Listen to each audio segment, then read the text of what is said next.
አላህ ሁላችሁንም ከእንደዚህ አይነት በሽታ ይጠብቃችሁ። ያው እንግዲህ እንደምታዩት ጓደኛዬ ቤት ደርሻለሁና ልጠይቃት ነበር የመጣሁት። እሷም እንደኔው ካንሰር ታማሚ ነበረች። ከድሮ ጀምሮ ነበር የምንተዋወቀው የዛሬ 2 አመት በፊት ልክ እንደጀመረኝና ያው አልহামዱሊላህ ረቢል ዓለሚን ዛሬ ደግሞ ስመጣ የሰማሁት ነገር ትንሽ ከባድ ነበርና እስቲ ከኔ ልክ ደግሞ ከራሷ አፍ ብሰሙ የተሻለ ነው ብዬ ነው ማስበው። ፋናይ አንዴ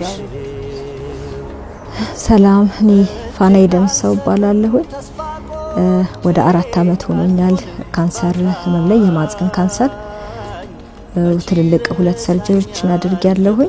አሁን ኬሞ እየወሰድኩ ነበረ እና ኬሞ ኢንፌክሽን ፈጥሮብኝ አንጀቴ ላይ ሆስፒታል ነበርኩኝ ባለፈው ሳምንታት እና ተመልሼ ወደ ህንድ ለሌላ ምርመራ መሄድ እንዳለብኝ ዶክተሮች ነግረውኛል። ያው እንግዲህ እንደሰማችሁት ነው ካንሰሩ ያው ጥሩ ሁኔታ ላይ እንደሌለ የተነገራትና ሄዳ ህንድ ሀገር መታከም እንዳለባት ነው የተነገራት።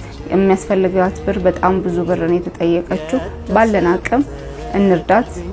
አካውንቷን ከስራ አስቀምጥላችኋለሁ። ሁላችሁም እርዷት ብዬ ጠይቃችኋለሁ በአላህ ስም። ያው እንግዲህ እንዳልኳችሁ ነው። ለማመስገን ምክንያቶች መደርደር የለብንም። በጣም ብዙ ጸጋዎች ይሰጠናልና አልহামዱሊላህ። ያው እኛ ደግሞ ኢንሻአላህ እሷንም እየረዳን ከጎናቸው እንቆምላለን።